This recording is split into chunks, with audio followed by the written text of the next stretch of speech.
The sun had a way of waking up the world on their farm, and it had been doing so for the 40 years they'd lived there. It would creep over the distant hills, spilling gold across the fields of corn and wheat, and eventually find its way to the kitchen window. By the time it did, the coffee would be gurgling on the counter, and the familiar, comforting smell would fill the small house. That was their rhythm, a quiet dance they had perfected over a lifetime. He would be the first one in, his work boots leaving a faint trail of dust on the linoleum. And she would be at the stove, turning the bacon just the way he liked it. They didn't need much talking. A nod, a shared glance over the rim of a coffee mug. The comfortable silence that only two people who have shared everything can truly understand. Their life was woven from these small, simple threads, but in this beautifully woven tapestry, there was one loose thread, one place where the pattern was broken. It was the big red barn standing at the far edge of their property. It was a handsome structure, painted a cheerful red that never seemed to fade, but for Eleanor, it had always felt like a locked door in the middle of her own home. The rule about the barn was never shouted, never the cause of a big dramatic fight. It was just a fact, a solid, unchangeable part of their life, like the changing of the seasons or the creak of the porch swing. He had put the rule in place 35 years ago, not long after they were married, and it had stood firm ever since. She remembered the day it started, or at least she thought she did. It was a blistering hot August afternoon. She had made a pitcher of fresh lemonade, the kind with real mint leaves from her garden, and she thought it would be a nice surprise for him. He'd been out in the barn all morning, working on some project or another. She walked across the dusty yard, the cold glass sweating in her hand, a smile on her face. But as she reached the big sliding door, he appeared suddenly, wiping his hands on a rag.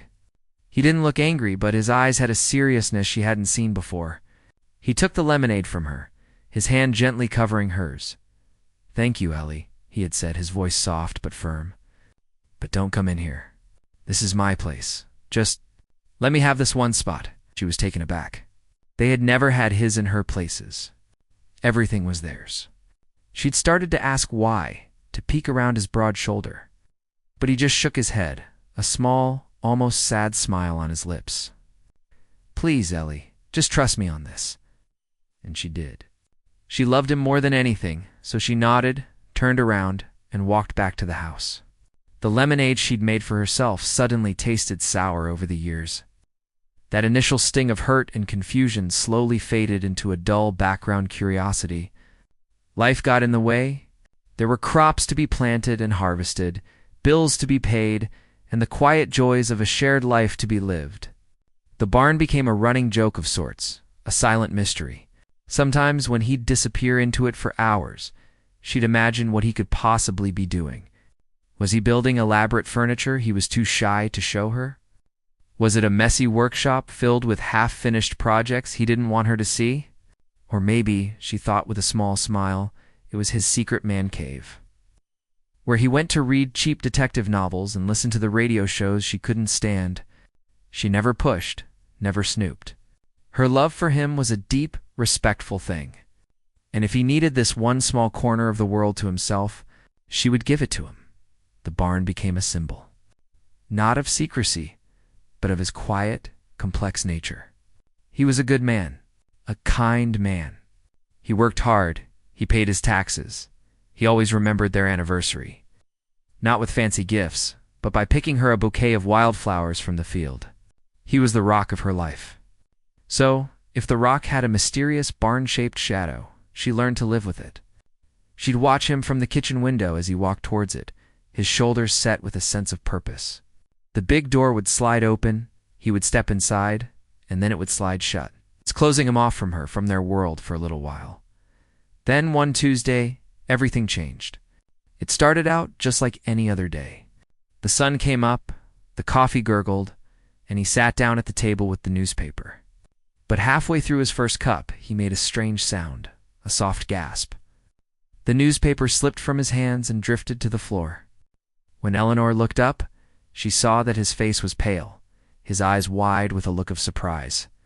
He tried to say something, but only a choked whisper came out. Before she could even get to him, he slumped forward, his head resting on the table with a soft thud that echoed the final heavy beat of his heart. The world that had been so quiet and predictable for 40 years exploded into a chaos of sirens and flashing lights and strangers in uniform, asking questions she couldn't answer. And then, just as quickly as it arrived, the chaos left and the silence returned. But it wasn't the comfortable, familiar silence she had shared with him. This was a new, heavy, suffocating silence. It filled every corner of the house, pressing in on her. The rhythm of her life was broken. The sun still came up, but there was no one to share the coffee with. The bacon sizzled in the pan, but there was no one to eat it. In the days that followed, she moved through the house like a ghost. She would pick up his worn-out jacket from the back of his chair and hold it to her face, breathing in the faint scent of him soap. An earth, and something that was just uniquely him. She would sit in his favorite armchair, looking out the window at the fields they had worked together. And the emptiness felt like a physical pain. Every object, every shadow, every corner of the house was a reminder that he was gone. And as she sat there, her gaze would inevitably drift past the garden, past the clothesline, all the way to the edge of their property, to the big red barn. For 35 years, it had been his private place. Now, it was the last piece of him she didn't have. It was no longer just a quirky part of their marriage. It was a final, unsolved mystery, a locked door that held the last secrets of the man she had loved for a lifetime. And in the heavy silence of her new life, she knew she had to open it. The days after the funeral blurred into a long, colorless week. The house, once filled with the quiet rhythm of their life, was now just quiet. A heavy, empty quiet that settled into the furniture and the corners of the rooms. Friends and neighbors had come and gone, bringing casseroles that now sat cold in the refrigerator and speaking in hushed, sympathetic tones that felt like stones in her pockets. Now they were all gone, and she was left alone with the silence and the mess. The silence was a constant, heavy blanket, but the mess was something she could maybe fix. It was a task, a real thing to do in a world that felt unreal. She started small. She gathered up the coffee mugs left by well-wishers, rinsing them in the sink and watching the brown swirls disappear down the drain. She wiped down the kitchen table, her hand tracing the faint ring where his coffee cup had sat every single morning for 40 years. Each small act of cleaning felt like a tiny step away from the grief. A brief moment where her mind was focused on something other than the huge, gaping hole in her life. But the grief was always there, waiting. It was in the way she'd automatically reach to make him a cup of tea, or how she'd turn to tell him something she'd seen out the window, only to be met with an empty chair. Eventually, her cleaning led her to their bedroom. His side of the closet was a jumble of clothes, some pulled out by relatives looking for a nice shirt for him to be buried in. Others just in their usual state of gentle disarray. She stood there for a long time, just looking at them. His flannel shirts, worn soft as a blanket, his dusty overalls. The one good suit he only wore for weddings and funerals? Each piece of clothing was a memory, a ghost of the man who wore them. The smell of his sunshine, soap, and the clean, earthy scent of the farm still clung to the fabric. Breathing it in felt like a punch to the gut. She knew she had to do something with them. She couldn't just leave them there, a monument to a life that was over. She found an old cardboard box and began to fold the clothes, her movements slow and deliberate. She'd pick up a shirt, and a memory would flash into her mind. This was the one he wore when they'd gone to the county fair and won a blue ribbon for her best apple pie. These were the trousers he'd had on the day he'd taught her how to drive the old tractor. Laughing as she lurched and stalled across the field. It was painful, but it was also a way of being with him one last time, of saying goodbye to each piece of his life. At the bottom of the pile was his favorite work jacket. It was a heavy denim jacket, faded to a light blue from years of sun and hard work. The elbows were patched with a different shade of blue, and the cuffs were frayed and worn. There was a permanent grease stain on the pocket from a leaky tractor engine he'd fixed years ago. She held it to her face, the fabric rough against her cheek, and inhaled deeply. The smell of him was strongest here, and for a moment, she closed her eyes and pretended he was just outside waiting for her. The moment passed, and the reality of the empty room came rushing back in. She was about to fold it and place it in the box. But something made her stop. A thought, a flicker of a habit. She always checked his pockets before she did the laundry, a lifelong ritual to make sure he hadn't left a screwdriver or a wad of receipts in them. Her fingers, moving on their own, dipped into the outer pockets. They were empty as she expected. She felt the breast pocket, but there was nothing there. As her hand smoothed down the lining of the jacket, her fingers caught on something. A small, hard lump hidden deep within the fabric of the inner lining. It felt strange, out of place. The lining was supposed to be smooth. She ran her fingers over it again, feeling the distinct rectangular shape. It wasn't just a bunched-up thread.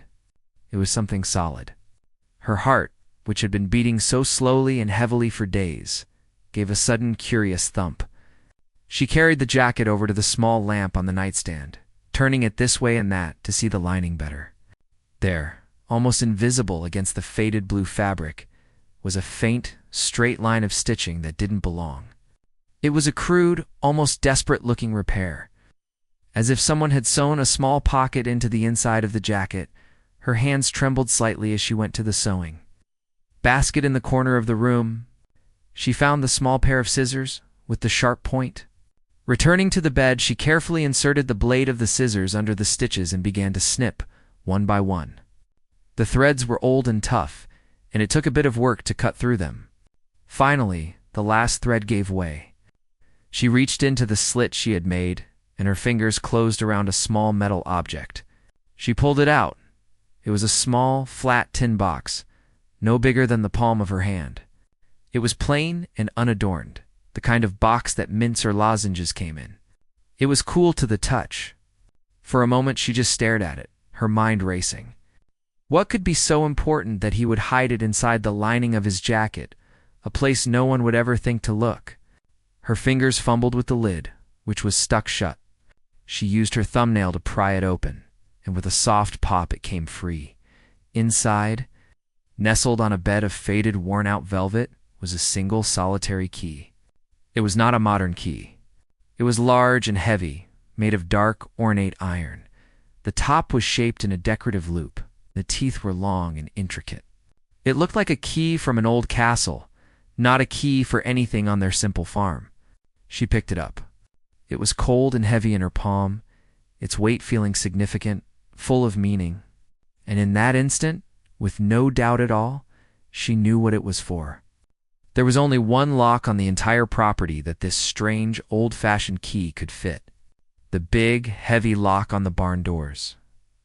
For 35 years, that lock had been a barrier, a symbol of the one part of his life he had kept to himself. She had respected his wish, out of love and a sense of trust. But now, he was gone. And here, in the secret pocket of his favorite jacket, was the key. It felt like a message, a final permission slip. He had left it for her to find. He had known that when he was gone, she would need to know. The grief that had been paralyzing her was suddenly joined by a surge of something else, a powerful, undeniable curiosity. It was a spark in the darkness, a reason to get up, a purpose. She didn't hesitate. She closed her hand tightly around the cold iron key, its sharp edges digging into her palm. She walked out of the bedroom, down the hall, and through the kitchen, her steps now firm and sure. She didn't even stop to put on her shoes. She opened the back door and stepped out into the cool evening air. The sun was setting, painting the sky in shades of orange and purple, and casting long, dark shadows across the yard. The grass was cold and damp beneath her bare feet. She walked past the garden, past the empty chicken coop, her eyes fixed on the large red silhouette at the edge of the field. The barn, it no longer looked like a symbol of his secrecy. It looked like the final chapter of his story waiting for her to turn the page. With each step, her resolve grew stronger. This was not just about satisfying her curiosity. This was about understanding the man she had loved for a lifetime, one last time. The walk across the field felt longer than it ever had before. Each step she took on the cool, damp earth was heavy with the weight of 35 years of questions. The key in her hand was no longer just cold metal. It felt alive, pulsing with a secret energy. The setting sun cast long, eerie shadows that stretched out before her like fingers trying to pull her back. But she kept going, her eyes fixed on the big red barn. It had always been a part of the landscape, a familiar shape she saw every day. But now it looked different. It wasn't just a building anymore. It was a vault, and she was about to break it open. She reached the large sliding doors and stopped. For a moment, she just stood there, listening. The only sounds were the chirping of crickets in the growing darkness and the faint whisper of the wind in the cornfields. She took a deep breath, the evening air filling her lungs, and then she raised the key. Her hand was shaking so much that it took her 2 tries to fit it into the big, old-fashioned padlock. It slid in with a metallic clink that seemed to echo in the quiet. She turned her wrist, and the lock gave a loud, groaning click that sounded like a bone snapping. The sound hung in the air for a second. It was the sound of a rule being broken, a promise being undone. She pulled the heavy lock free and let it drop to the ground with a thud. Then she put her hands against the rough wood of the door and pushed. It didn't move at first, stuck by years of stillness and dirt. She leaned her whole weight into it, and with a long, low groan of protest, the door began to slide open. The gap grew wider, revealing a darkness that seemed to spill out like ink. A strange smell hit her immediately. It wasn't the smell she had expected for 35 years. There was no scent of hay, no manure, no animal feed. Instead, the air that drifted out was dry and still, a mixture of old paper, like the pages of a forgotten book, the sweet woody scent of cedar, and the musty perfume of dust motes dancing in the last rays of sunlight. It was the smell of time, of things that had been left untouched and preserved. She stepped inside, her bare feet silent on the clean, swept floor. As her eyes adjusted to the dim light, she realized that the inside of the barn was not a barn at all. It was a room, a large, quiet room. The space was immaculate. Not a speck of dirt or a stray cobweb in sight. The walls were lined with floor-tootling bookshelves, all made of the same dark, fragrant cedar. They were packed tight with books of all shapes and sizes. Some looked old and worn, their leather spines cracked with age. Others looked newer, their bright jackets a stark contrast to the old wood.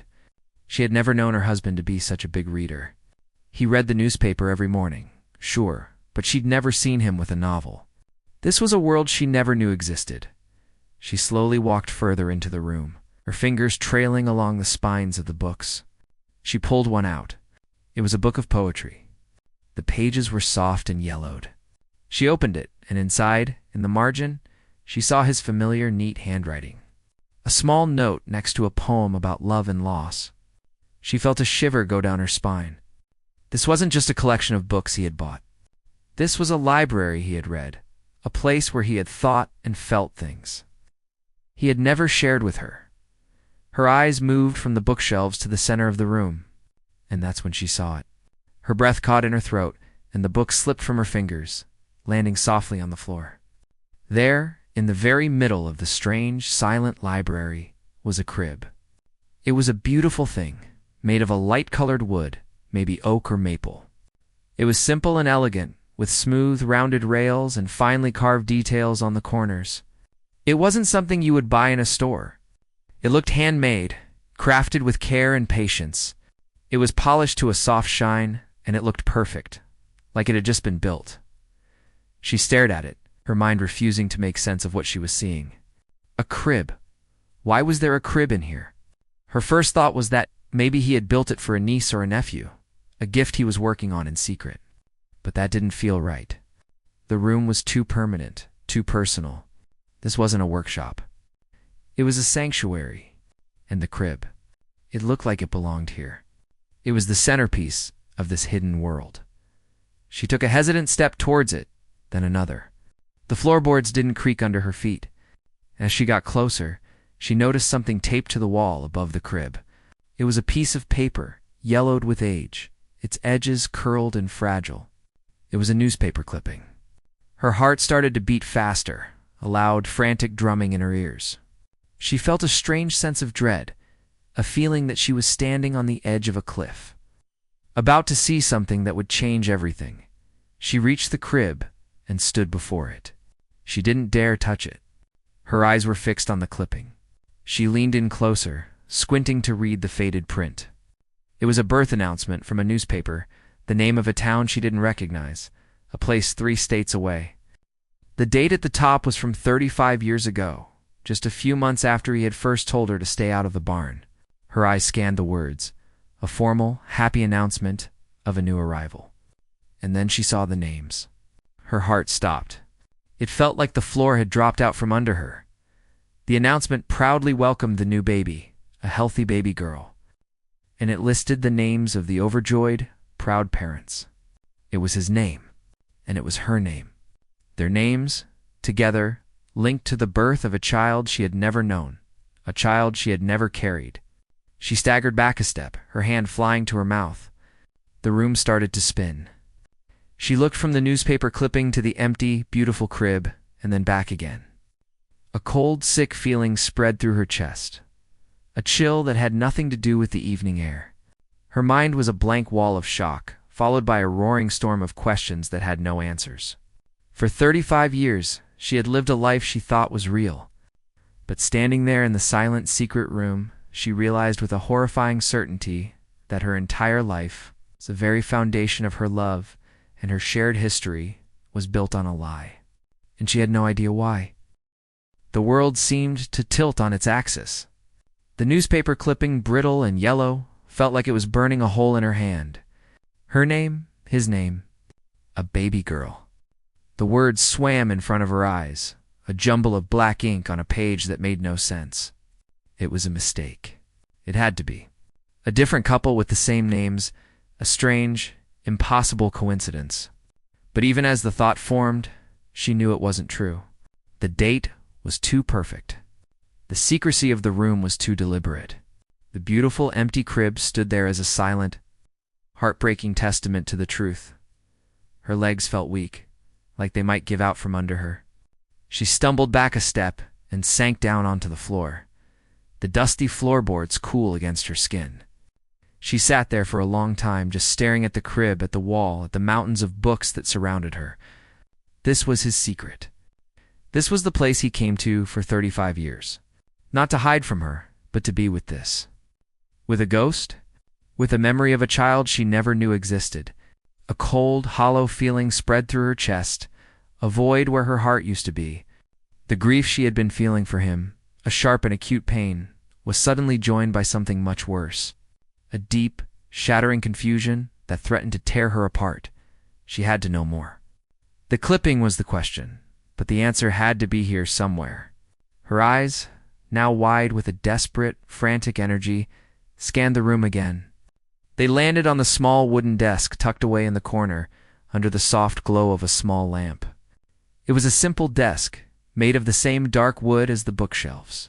It was neat, almost painfully tidy. On its surface was just the lamp, a worn-out ink pen, and a thick stack of papers, held together by a faded piece of string. She pushed herself up from the floor, her body moving on instinct. Her hands trembled as she walked over to the desk. She reached for the stack, her fingers fumbling with the knot in the string. It was old and tight, and she had to work at it, her breath catching in her throat with every tug. Finally, the string loosened. She carefully unwound it and let it fall to the desk. The stack was a collection of letters, all written on the same kind of simple, lined paper. They were all in his handwriting, a neat, familiar script she would have recognized anywhere. But it was the name on the top of each envelope that made her gasp. It was the same name on every single one, a name she had never heard before, Lily. He had written to someone named Lily, over and over again. Her daughter. The name hit her like a physical blow, making the baby girl in the newspaper announcement real. She had a name. Lily.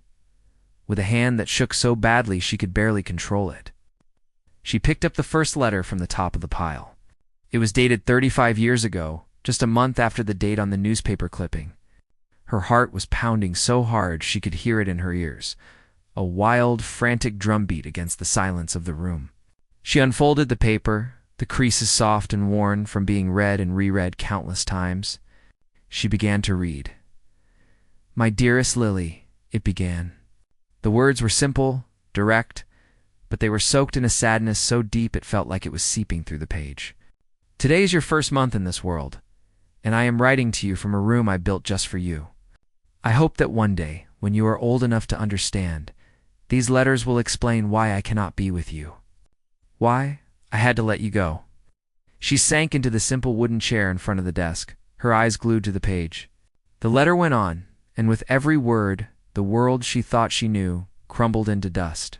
He wrote about a darkness in his family, a history of sickness in the mind that he had never told her about. He spoke of a grandfather who was not kind, a father who struggled with demons he couldn't control. He wrote of his terror that this same darkness was inside him, a poison he was afraid he would pass on to her. I looked at your mother, he wrote, and I saw the purest, most good person I have ever known. I looked at you, a perfect, tiny miracle, and I knew I could not be the one to ruin your life, to ruin hers. It was the most selfish and the most selfless thing I have ever done. I chose to break your mother's heart to save yours. I told her our baby was gone, taken from us before she had a chance to live. I watch her grieve for you every single day, and her pain is my punishment. It is a pain I deserve. Tears streamed down her face, hot and silent, dripping onto the paper and smudging the ink. The lie. The horrible, horrible lie. All those years ago, after the baby was born, he had told her their little girl had been born still. She remembered the grief, a black, suffocating blanket that had taken her years to crawl out from under. She remembered him holding her, crying with her, or so she thought. He wasn't crying with her. He was crying for his own secret loss. He had performed a masterful, cruel act of theater, and she had been the only audience member. Believing every word, the letter explained how he had found a doctor in a town far away, a man who understood and helped arrange for a private adoption. He had done it all alone, carrying the weight of it by himself, convinced he was protecting everyone. He ended the letter with words of love. Know that you have been loved every single day of your life, my sweet Lily, more than you will ever know. I will love you from afar, and I will pray that you have a life full of light, a life I could never have given you. She couldn't stop. She put the first letter down and reached for the next. Then the next. She sat in that chair as the last light of day disappeared completely, leaving only the small pool of light from the lamp to push back the darkness. The letters were a lifetime of silent conversations. There was one for every birthday. Happy 5th birthday, my little bird. I wonder if you'd like to sing. Happy 16th birthday. I hope you are happy. I hope you have found love. He wrote to her about the farm, about the changing seasons, about her mother. He never used her name, but she knew. Your mother's garden is beautiful this year. Her roses are the best in the county. She has a strength in her that you would be proud of. Each letter was a knife twisting in her heart. He hadn't just kept a secret. He had lived a whole other life as a father, a silent, distant father to a daughter he had given away. The barn wasn't a hiding place. It was a sanctuary.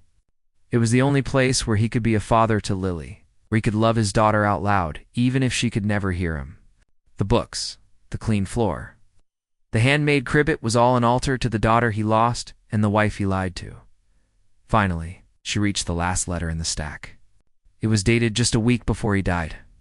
His handwriting was a little shakier. My dearest Lily, it read. My time is growing short. I hope I have done the right thing. I hope you are happy and safe. I have left a key for your mother. I don't know if she will have the strength to use it, but I had to give her the choice. She deserves to know the truth. She deserves to know you. Forgive me, Ellie. Forgive me, Lily. That was it. The last one. She carefully placed the letter on top of the stack and put her head in her hands. A sound escaped her throat, a low, animal-like moan of pure, unadulterated pain.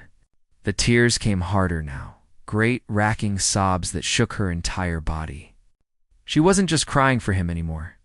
She was crying for the daughter she never knew, for the 35 years of lies, for the man she thought she knew but was, in fact, a complete stranger. The foundation of her life, her marriage, her shared history had been a beautifully constructed, heartbreaking fiction. And now, sitting alone in the quiet secret room, She was completely and utterly broken. The sobs finally subsided, leaving her feeling hollowed out, like a tree that had been struck by lightning. She was still sitting in the wooden chair. The stack of letters spread out on the desk before her like a deck of cards that had dealt her a losing hand. The small lamp cast long, dancing shadows on the walls, making the room feel like it was breathing around her. The silence was no longer just empty. It was heavy, filled with the ghosts of his words and the echoes of a life that never was. She felt a profound sense of dislocation, as if she had woken up in someone else's life. The woman who had been grieving her husband for a week was a stranger to her now. That woman's grief was simple, clean. This new grief was a tangled, messy thing, woven with threads of betrayal, love, and a horrifying, breathtaking truth. She slowly stood up, her joints stiff from sitting for so long. Her legs felt unsteady, but she forced herself to move. She walked over to the crib, her movements slow and deliberate. She had looked at it before with confusion, then with dawning horror.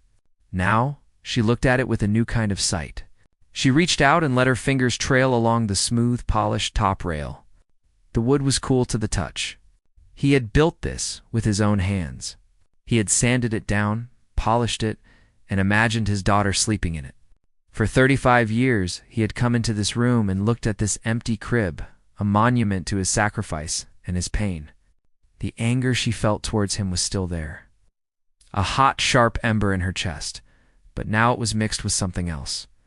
A deep, aching pity for the man who had carried this burden alone, who had built a prison for his love and locked himself inside it. She thought back to the days after the baby was supposed to have died. She remembered the crushing weight of the sadness, the way the world had lost its color. She remembered him holding her, his own body shaking with what she thought were shared tears. Now, she saw those memories through a new lens. He wasn't crying with her. He was crying for his own secret loss. He was comforting her while his own heart was breaking in a completely different way. He had been an actor in a play of his own making, and she had been his unwitting co-star, believing every line, every tear. The lie was so colossal, so complete, that it was hard to wrap her mind around. It wasn't just a secret he had kept. It was an entire reality he had constructed for her. A reality built on the foundation of a dead child who was, in fact, alive somewhere in the world. Her eyes fell upon the letters again. Lily, her daughter, had a name. She whispered it out loud, and the sound of it in the quiet room felt both strange and familiar, like a word from a dream. Lily, she was a real person. She was 35 years old. She probably had a family of her own by now. A life that didn't include her. The thought was a fresh stab of pain, but it was also a spark of something else. A flicker of curiosity that was stronger than her grief. What did she look like? Did she have his eyes? Her smile? Did she like to read like the father she never knew? Did she live in a city or in the country like her? The questions came at her like a flood, each one a desperate plea to know the daughter she had lost without ever knowing she had her. The initial shock was beginning to wear off, replaced by a slow, dawning sense of purpose. The grief was still there, a constant dull ache in her bones, but it was no longer paralyzing. She was no longer just a grieving widow. She was a mother who had just discovered that her child was alive. The foundation of her life had been shattered, but as she looked at the pieces scattered around her, she realized she could build something new from the rubble. The man she had loved was a complex, deeply flawed person who had made an unimaginable choice. But he had also left her the key. He had left her the letters. He had, in his own final, quiet way, given her the truth. He had trusted her with this, even after death. She walked back to the desk and began to carefully gather the letters. She handled them as if they were sacred relics. These were not just proof of his lie. They were 35 years of a father's love.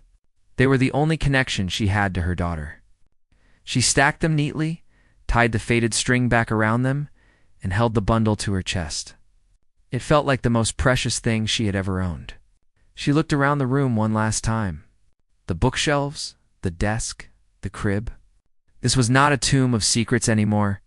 This was a memorial to a man's pain and a father's love. She would not seal it up again. She would not let it be a place of darkness. With the letters clutched in one hand, she walked towards the open barn door. The early morning air was crisp and cool, carrying the scent of dew and damp earth. The first hint of gray dawn was just beginning to lighten the eastern sky. She stepped out of the barn and into the new day. She didn't look back. She didn't slide the heavy doors closed. She left them wide open, letting the fresh air and the new light spill into the secret room, cleansing it of 35 years of darkness and silence. It was an act of closure. She was closing the door on the lie and opening a window onto the future. She walked back across the field, her bare feet now numb to the cold. The grass was wet with morning dew, but she didn't feel it. Her mind was clear, focused on a single point. She had to find her.